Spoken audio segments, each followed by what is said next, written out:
Chapter 6. Laura stood there in the field, dumbfounded. The ghoul had gotten away. She waited for the wind to pick up, to guide her after the little creep, or show her some side route she could use to cut him off, but the air was still. Finally, hunger got the better of her, and she went back to retrieve the bird she had shot. She would have liked another, but the murder had flown away. Whatever. This one was fairly plump. She yanked the bolt from the tree, found a good spot for a fire, then cleaned and roasted the bird like her dad had taught her. But how had the ghoul gotten away? Nothing had bested her like that since before her friend had shown up. Was it the mask? Sure, H was good at making shit, but Azzy was supposed to be some kind of god, wasn't it? It had helped her find the ghoul, and together they'd almost killed the fucker. Then the weasel had pulled out a cell phone of all things. That was when the hunt had gone sideways. She wondered if the technology itself had something to do with it. The electronics were rare in this place, maybe they cancelled out magic somehow. Fairies and wolves, probably the most magical of all races, were both allergic to metal, so it made sense. That was probably it. It was probably the whole reason this place existed in the first place. Because magic couldn't survive once technology started advancing back on Earth. Satisfied with that, she turned her attention back to the bird. It was nice and brown. Not as crispy as she would have liked, but good. She dug into a thicker part to check for pink, then started eating. It was drier than week-old turds on a lawn, but water helped it go down. Once the meat was gone, she tossed the carcass into the pit and kicked dirt over the flames. A forest fire would not do her any good. The daylight was fading, and the breeze was picking up again, so she headed out. It might take a bit longer than usual, but this hunt was far from over. She found the Gnurgle's shack before too long. All the windows were dark, but that made sense. These ghouls probably couldn't even afford cheap kerosene lanterns. It was almost pitiful. She peered inside to find the single room completely devoid of life, like especially devoid. She kicked the door down to find nothing but skulls and bones. Hundreds of them. Set into the furniture, made into tools hanging from the walls. The ghoul's relationship with death was revolting. The air was ripe with it, like a butcher's dumpster. She quickly shut the door and checked the area for tracks. There were signs of wagon wheels leading toward the southwest, but they were hard to follow, and she quickly lost the trail. She started heading in the general direction they led, but a wayward stone tripped her, and she almost landed square in a pile of deer droppings. That was a bad sign. She would have happily kept hunting all night, but her friend was having none of that. Whatever. It always knew best. She returned to the creature's domicile and laid her blanket out on the porch under the awning. There was no way she was sleeping in that stank with all those empty skulls watching her. It was bad enough knowing they were just a few feet away. All those corpses. Some of them maybe even human. Many of them definitely humanoid, at least. It was comforting to know that they would soon be avenged, and despite the smell, she quickly fell asleep. The little insectoid creature began sniffing the ground with her antennae. She looked up and about, gauging through some unknown sense what path would be best to take. Alan watched with fascination. The antennae set directly between her eyebrows were segmented and bent forward at sharp angles with softly rounded ends. The rest of her was not insectoid at all. There were no wings to speak of, and her eyes, though dark and large, were definitely not compound. When she looked to one side or the other, brown irises could clearly be seen contrasted against a sliver of white sclera. She had the kind of protruding, downturned nose that only humans had, and despite being less than a foot and a half tall, everything about her overall shape was humanoid. No mandibles nor exoskeleton, though he supposed the modeling of her rough skin might be explained by the presence of chitin in the dermis. It was hard to imagine how such a creature could have evolved. He wondered what species she was. "What's your name?" Jake asked her. The little creature's fennec ears perked up. She turned to him. "It is Whimsy." "Whimsy," Jake repeated as they followed her into the trees. "The cook, she was called Vort, right?" "No, Wart," Whimsy giggled. "And the call is called Wit." Alan had a hard time telling if the word was pronounced gog, gol, gore, or goy. "All W's," Jake said. The creature paused. "No, one Whimsy, 3 goblins." That answered Alan's question. They followed her for some distance into the trees without much more in the way of conversation. She would pause here and there, glancing around, ears rotating on independent axes like a cat's, but would always return to crawling low, sniffing the ground with her long antennae. Alan asked her what the sense was called, but she didn't seem to understand the question. They heard a rustling in the bushes a few feet away, and Whimsy stopped to focus on the sound, but the rustling stopped too, so they continued on. Almost immediately, something emerged from the foliage. Actually, it was two things. One of them spoke. Whimsy. It hissed. Whimsy's ears folded down as she crawled backwards towards Jake. The source of the whisper stepped out into the moonlight. It was one of the others from Max's house, the one who'd been scrubbing the floor, Wit. Wengli chutlabin. She asked. Dungli krego dolaya showing. Said Whimsy. Alan tried hard to catch every word of the strange language, but the goblins began arguing so verbosely that he had a hard time keeping up. Finally, the big one, Wart, who had been standing silently behind Wit, made a gruff noise. We go, she said. The tall one turned and made a hilariously ferocious face at her, but her expression relaxed as she turned back to Whimsy. Okay, she said. She looked up at the three humans. We will go. Whimsy leapt up and started doing laps in a figure eight around the humans and the other goblins. She stopped in between them and gibbered something excitedly in their language before bounding off into the trees. Alan didn't know what had made the tall one change her mind, but he wasn't about to question it. After that, the humans were following all three goblins through the forest. The other two were not unlike Whimsy, small humanoids with insect features. The fat one, Wart, had darker, hairier skin, and Wit had a much more refined, human-like posture, but they were clearly all the same species. If the little people Jake had seen were some kind of analog to bees, these were clearly some anthropomorphic form of ants or termites. Alan wondered what other analogs might there be in this world. Were all the peoples here like that? The troll hadn't seemed like anything familiar. A rhinoceros or elephant, maybe? Then there was the vampire, or the guy who had felt it very important that they see his sharp teeth, and the wolf, which was almost certainly not an ordinary canine. The paradigm of bug people had really broken down once they got through the portal. He tried asking about it, but again, the goblins didn't seem to understand the question. The closest he got to an answer was Whimsy asking if there was only one type of people where he came from. She seemed astounded at his response that, yes, there were only humans back on Earth. The night went on like that, the moon drifting lazily across the sky while the group made sporadic conversation. They stopped to rest a few times, and if it weren't for the handful of ADHD pills Alan had brought from home, he probably would have fallen asleep right there in the dirt. After a while, the forest opened up into plains, and they found themselves on a dirt road heading westward. They traveled along until they reached a fork, where the goblins took them down a branch that led to a thickly wooded gully. The plants here were all very similar to the ones back home. The sounds of the insects and other nocturnal animals were the same too, which lent credence to Jake's theory that they had somehow traveled to another time. The electric lights and clearly machined furniture in the troll's house had made that a bit harder to believe, not to mention the complete lack of archaeological evidence for any of the strange peoples they had encountered so far, but it was worth consideration. Eventually, as the first rays of sunlight were breaking over the treetops in the distance, they came upon a walled stone stairway. It zigzagged uphill to the right, leading to a large building set into the side of the gully. Whimsy leapt up the staircase from wall to wall, waiting for the rest of them to catch up, goading them once or twice about how inefficient big creatures were. Finally, they reached a small cobblestone patio surrounding a modest wooden door.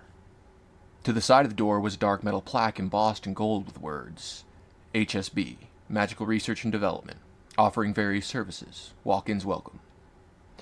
Alan shifted Kenneth's weight on his shoulder, and Jake opened the door. Inside was a very Earth-like lobby area with a row of green chairs against the wall to the right, accompanied by a low table stacked with books and knickknacks. In the far left corner was a reception desk between two short hallways running perpendicular to one another. One off to the left of the entrance and one directly opposite.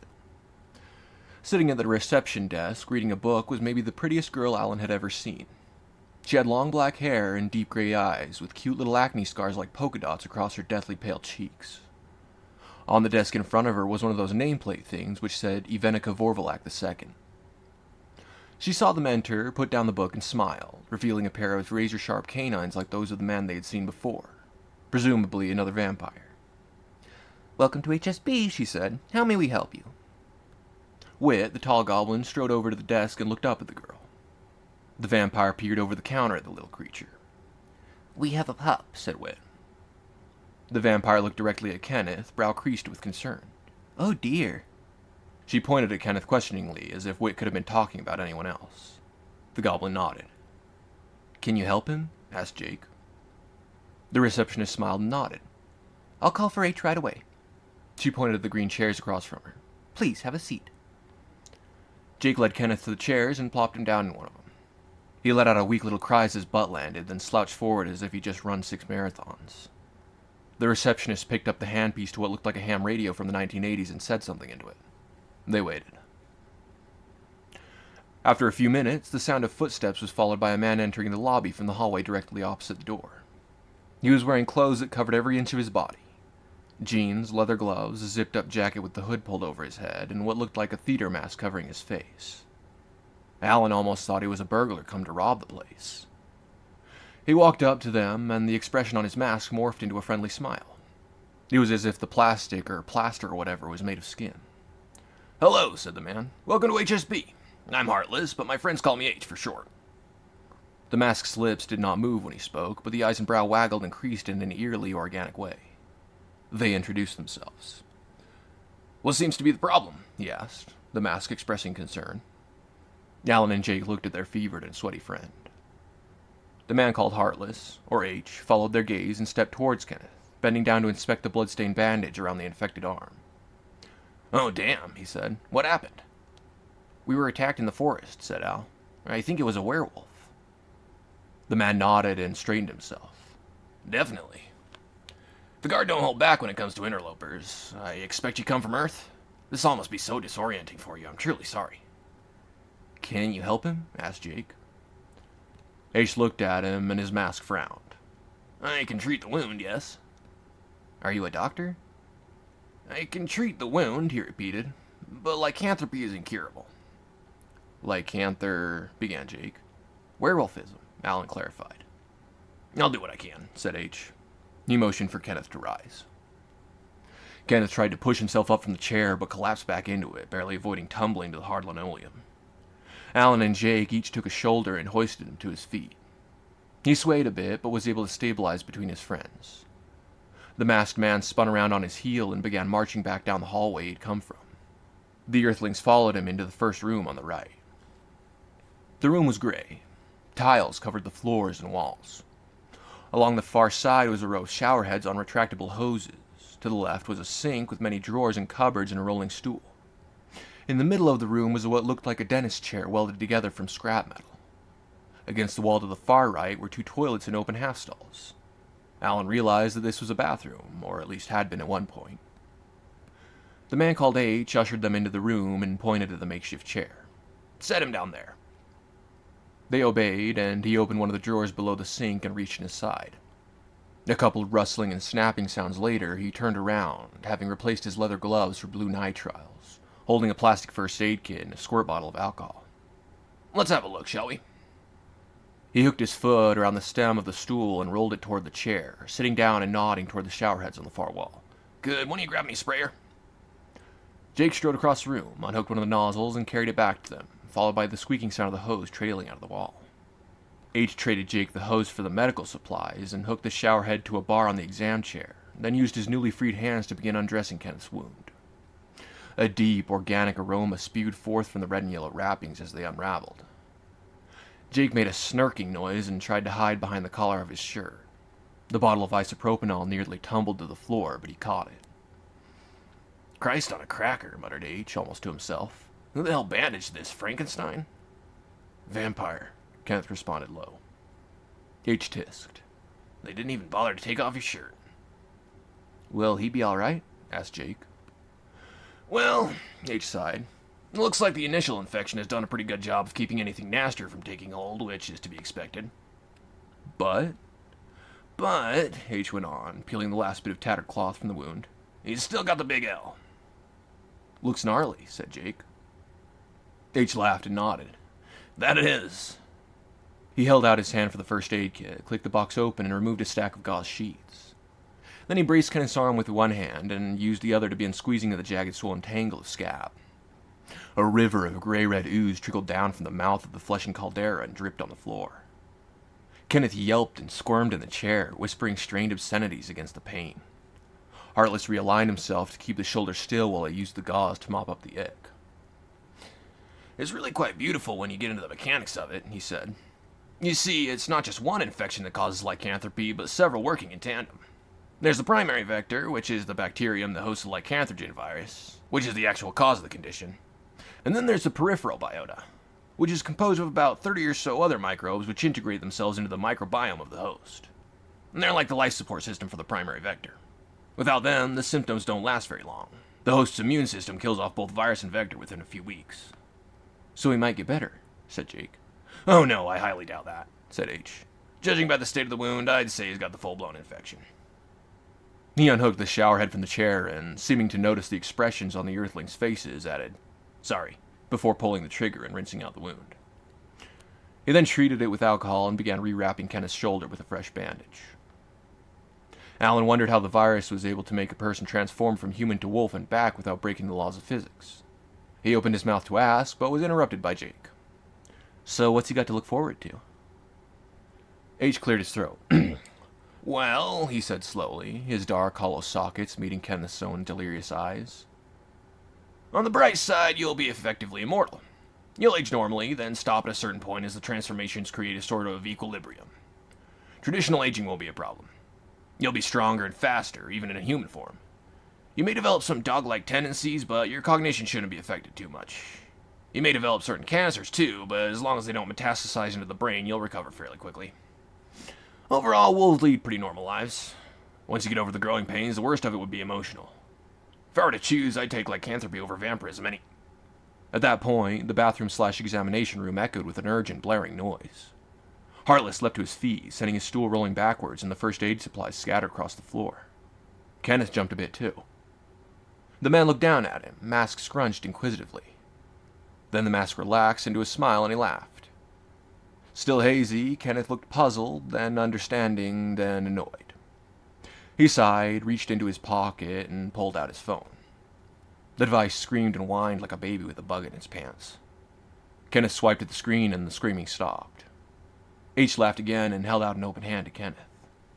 I hate to do this to you, he said, but I'm going to have to confiscate your electronic devices. Kenneth recoiled a bit, holding the phone close to his chest. Why? Heartless shrugged sympathetically. It's the law. Kenneth squinted dubiously. Those guys you met before, H explained, they're what passes for a police force on this side of the gateway. Kenneth's eyes widened. He reluctantly handed his phone to the man, who shut it off and tucked it away in his jacket. H turned to the others and held out his hand again, signing gimme gimme with his gloved fingers. Sorry, kids, he said. Rules is rules. Alan briefly considered lying, but decided to follow Kenneth's lead and surrendered his own device. Heartless turned his gaze to Jake, who shook his head. I don't have one. Come on now, said H, still holding his palm out. No, really, said Jake. It was stolen. That's kind of why we're here, said Alan.